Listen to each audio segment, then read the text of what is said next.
We now get to what has become the most popular segment on the show, and that is anytime we do a BYU review or preview any sort of the nature. And we appreciate all the love from our BYU, I guess, BYU fans that have become fans of the podcast. It means a lot to us, and it's fun to follow this team that is still undefeated, has a cool story in Bear Bachmeier. What a name and what a number he wears. And it's just a kid that doesn't play anything like a freshman. He outduels what I thought and most people think of as a very quality veteran quarterback in this conference that isn't going to make mistakes. Well, he made mistakes in this game, throws 3 picks, including one that ends up being a pick 6. And Iowa State turns the ball over 4 times as BYU wins on the road 41-27. And their dream season, or back-to-back dream seasons, continue for this BYU team. Y'all's thoughts on this game? For me, just again, it continues what I continue to reiterate, and why I picked them to win this game. Not only because we have a lot of fans that are BYU fans, but they have shown competitive resolve, and they showed it against Utah in the way that they responded late in that game, and they were punched in the mouth immediately on the road against Iowa State. The first play from scrimmage is a 75-yard touchdown for Rocco Beck and the Cyclones. And what does Bear Bachmeier do? Freshman on the road at Iowa State in a game that they're not favored in. They're the 11th team in the country. This is just screaming upset. BYU hasn't played anybody. He goes 5 plays, 68 yards, and scores a touchdown of his own. And they're immediately tied back up, and they're not behind that much. Unfortunately, he goes 3 and out, post them kicking a field goal, and he's right there down 17-7. But Rocco Beck puts BYU back in the game. That first pick that can't happen. It allows the Cougars to be right back in the game. Bear Bachmeier goes down and scores 3 points. And then Iowa State, to Rocco Beck's credit, responded. But I give, again, credit to BYU. From that drive, they score 3 straight drives in a row, 17 points, and they take the lead. And they aren't behind at any point for the rest of the game because of their defensive play in turning Rocco Beck over. And then, like Jack said, Bear Bachmeier was incredible the entire game. 307 yards for a true freshman on the road, 2 touchdowns, and leads the team in rushing as well. LJ Martin is not really a factor in this game whatsoever, which Iowa State did a great job limiting the run all night. It shocked all of us, of course. I'm sure it shocked BYU fans. But Parker Kingston, maybe a future star. I mean, him and Chase Roberts combined for like 260 receiving yards and 2 touchdowns. Mm-hmm. Yeah. Kingston huge playmakers on the outside. Was showing speed, and then he makes a spectacular catch for a touchdown late in the game as well. I thought RG3 did a great job in describing it, how he plays such a valuable role for BYU, in that he is incredible, 1, with his speed because he's a former track star, 2, with his ability to catch difficult balls, and 3, with his ability, he's just like really savvy and finding weak spots in the defense. And his other touchdown was that he was just found a spot right behind the defense, running on the back line of the end zone, and Bears able to find him for a touchdown. Kalani Sitake has his Cougars at 8-0, and everything is out in front of them for BYU. They play at Texas Tech and Cincinnati still, so still a lot of work to go. But what kept them out of the Big 12 championship last year was tiebreaker, and they lost the tiebreaker to Iowa State. They had the same conference record. They get the win over Iowa State, and that can't be a part of the story this year anymore. Sure. And so another huge win for BYU. And I can't wait to see what they continue to do down the road with a big game against Texas Tech coming up. And I love that they get a bye. Yes, right. It's huge. They played yesterday, so then they huge. get a bye, and they go into the stretch where you have to play at Texas Tech. TCU has picked up a couple losses, but that's, in my opinion, a top 3rd Big 12 team, and they have a great quarterback in Josh Hoover, good passing attack. And then it's at Cincinnati, and then you kind of get the easier game versus UCF. It's home. My apologies to end the season. But it's the hardest stretch of your season, and so having the bye right before that I really love. It should just be very helpful for them, get their bodies right, get their minds right, kind of a reset. And I'm hyped for that Texas Tech game. That game will 100% be previewed on this podcast. Oh, yeah. Yeah. No doubt. We might preview every game going forward. Might have to. Sanders, you have thoughts? Yeah, well, like looking forward for BYU this season. It's not done yet, but right now it looks eerily similar to last year. You start out, I believe, 9-0, 8-0, and then you lose 2 of your last 3. I just had their 20. Oh, here it is. Yeah, you lose 2 of your last 3 to Kansas, a game you really probably shouldn't have lose. lost. Yeah. And then at Arizona State, the eventual Big 12 champions and a college football playoff team. The bye is super big for that because you can't have that same kind of run where you start the season 9-0. You're ranked in the top 25. I don't know exactly where they were ranked 6. They were ranked 6 when they lost to Kansas. When BYU lost to Kansas. Yep. That's something you got to avoid repeating this year.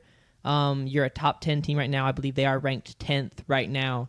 So that's not to dog on them. That's just like a cautionary, like they've been in this situation before Correct. with everything ahead of them. Like they are in the driver's seat in the Big 12, driver's seat for a playoff spot, driver's seat for a first-round bye. Yeah. Go deliver this time. Yeah, this is the year where with a freshman quarterback, you have to go and finish it out. Which I also want to say, because you're correct, cautionary tale, you can't do the same thing as last year.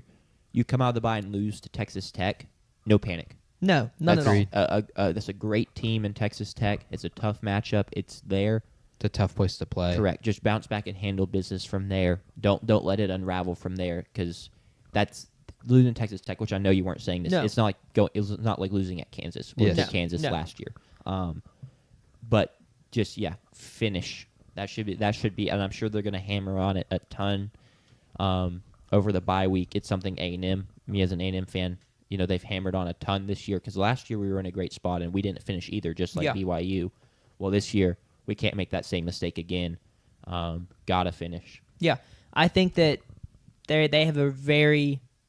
I would probably pick them to go like 3-1 or better down the stretch. I wouldn't pick them to lose 2 games with the schedule they have left. Yeah. And losing to Texas Tech won't matter really in terms of making the Big 12 championship. No. Unless for some odd reason, which another one of our fan favorites, Houston, Just goes off. undefeated through the Big 12, the rest of the Big 12, and they potentially own the tiebreaker. Because you play But you Cincinnati. get to play Yeah, Cincinnati, exactly. who's the only other undefeated team in the Big 12 right now.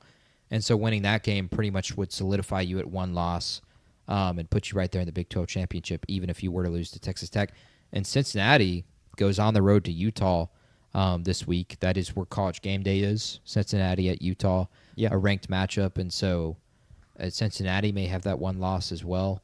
So you could even potentially no, you can't lose to Cincinnati in that case. But it, like Jack is saying, I agree. Losing next week's to Texas Tech in 2 weeks off the bye to Texas Tech, no panic, but Go finish. win it at the same time. Unfortunately, it's like from a football perspective, it's crazy to now say, okay, you got to finish it when you have a freshman quarterback as opposed to last year when you had Retzloff and he had the veteran experience and everything right there. It sucks to not have Retzloff at this point in the season, but unfortunately that's how things have transpired, and they have not allowed that to slow them down. I would love to hear from BYU fans because we talked about the adjusting of expectations mid-season, right? This wasn't supposed to be your best year because the QB leaves, but now you're in the spot, you're 8-0. If you lose those 2 games, say you lose at Cincinnati, at Texas Tech, you don't make the Big 12 title game, you don't make the playoffs. Like, are you all still going to be really happy with that season? Is that a big success? That's a 10-win season. You won the Holy War. You beat your rivals. Or is it going to be like, oh, man, because of how we started, I feel like we let an opportunity slip away. Yeah. I just don't know because I'm not a part of that fan base. So I'd love to hear in the comments y'all's thoughts on that. Yeah. Anything else? Real quick. Yeah. JP, you just because this is related to BYU and the Big 12 championship. I have one thing as well. You made that slight reference to Houston winning out. They are the rest of their schedule is West Virginia, at UCF, TCU, and at Baylor. So a very winnable, outable schedule. In theory, Yeah. but I just think Houston, I don't think, has shown what BYU has shown. Not at all. Exactly. And Houston isn't going to be the deepest team. They're going to be a team that I think they're going to struggle to not falter down the stretch as injuries and wear and tear mount up. Yeah. in my opinion, I think they're going to be hard pressed to win, at home against TCU and also at the road at Baylor. That feels like a split situation. Yeah. Where you finish your season 10-2, which once again, that's a massive, incredible success for Houston and Willie Fritz and that squad. Dude, their win-loss might have been 3.5. I think it was 4.5. Okay, I do too, but I could even see where it was 3.5. Last thing though on this game, like Iowa State, man, I think you just have to feel nothing but disappointment. 100%. I'm wondering what Pate's gonna say about it tonight. But to start 5-0 and then lose your last 3 games, kind of sucks. To say the least. You kind of felt like you were. They were the Big 12 favorites at one point. I had them ranked top 15. Yeah, everybody had them ranked very high, and then for whatever reason, you're surprised when you're not favored at Cincinnati. You don't go handle that, and you lose to Cincinnati. You respond to that by losing to Deion Sanders in Colorado. And then you lose this game to BYU when everything was still kind of in front of you. This is a huge way to knock down a team that's undefeated in the Big 12, and you can't get it done. It's just it kind of sucks. I think it may hinder for Matt Campbell his ability to go get one of these big jobs coming up. He may still get it, and it actually may end up being more reason for him to go get it because he just at this point feels like he can't get what he wants at Iowa State. And he thinks maybe more is out there in front of him. But it's just unfortunate what a way to fumble this season. But in large part, it is because they didn't do a good enough job in the offseason preparing this team after the loss of Jalen Noel and Jaden Higgins, both to the Houston Texans. Their receiving game has just not been good enough, having to rely so much on the tight ends. And then Abu Sama and Carson Hansen. It's been a struggle, and Beck has not been great. 10 touchdowns, 6 picks this year. It's tough. It's really tough. You got to feel bad for an Iowa State fan. Beck only threw 9 picks last year and had 25 touchdowns, which he is clearly not on pace for that whatsoever. Yeah. Tough for the Cyclones in a year that started. So you win the first game of the season.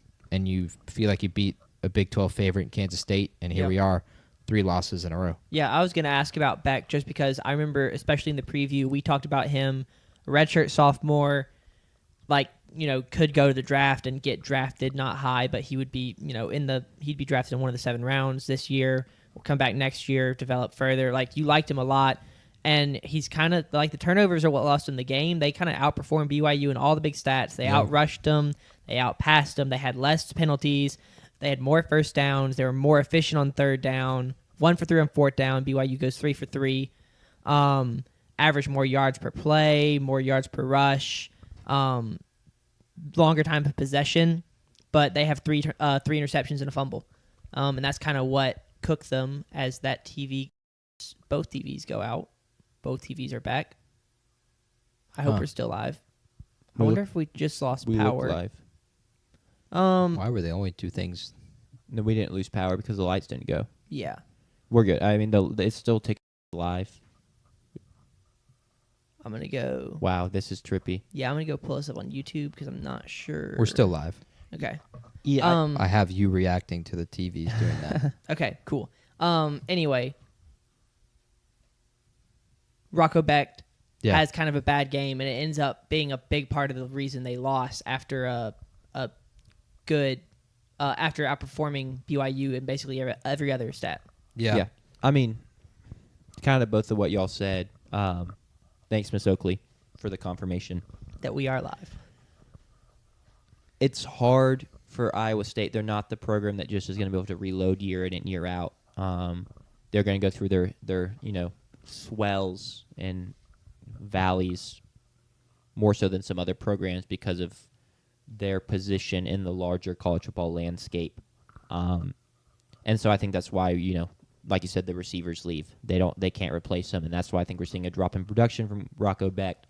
And maybe this is copium because I'm a Rocco Becht guy. I think maybe it'll be a bit of a down year for the whole team, and then they can hopefully get back up on the upswing next year. Maybe. And reload. And the video game Matt Campbell almost immediately leaves pretty much every time for a new job. I think people will come calling this year. There's And a lot of openings. Rocco Becht, in at least the 2 seasons that I've played through this year, transfers to Alabama, and he Wow. won the Heisman both times. That's crazy. So Maybe I'm just wrong. Well, I mean, I could be wrong. I just feel like if you're a Matt Campbell guy as the QB, you're not leaving. Unless, like, maybe if the wheels fall off this season, say they somehow don't win another game and he plays terribly, sure. But as long as the relationship stays good, I don't think he's going to be swayed away by some big offer. I would think he might. Becht or Campbell? Beck. Okay. I think Beck might follow Campbell too. Yeah. Agreed. If Campbell were to take a job, Matt Rule even to like Penn the Penn State, State job. Matt Rule to Penn State. What about it? and then Campbell to Nebraska. Oh, okay. I'm down. Does Raiola follow Matt Rule to Penn State? I That think would be hilarious. that Considering would be the Drew Aller quarterback play of the past few years, yeah to go, and then you have Trace McSorley and that whole joke, Sean Clifford, and then now you have Dylan Raiola as your quarterback with Matt Rule. I don't know But Penn would- State fans are going to like but they it. would would- not. But would Raiola leave Nebraska? Because that's close to Kansas City. Like, do you think he cares about proximity to Kansas City? He should. Maybe he just goes back to Georgia. Yeah.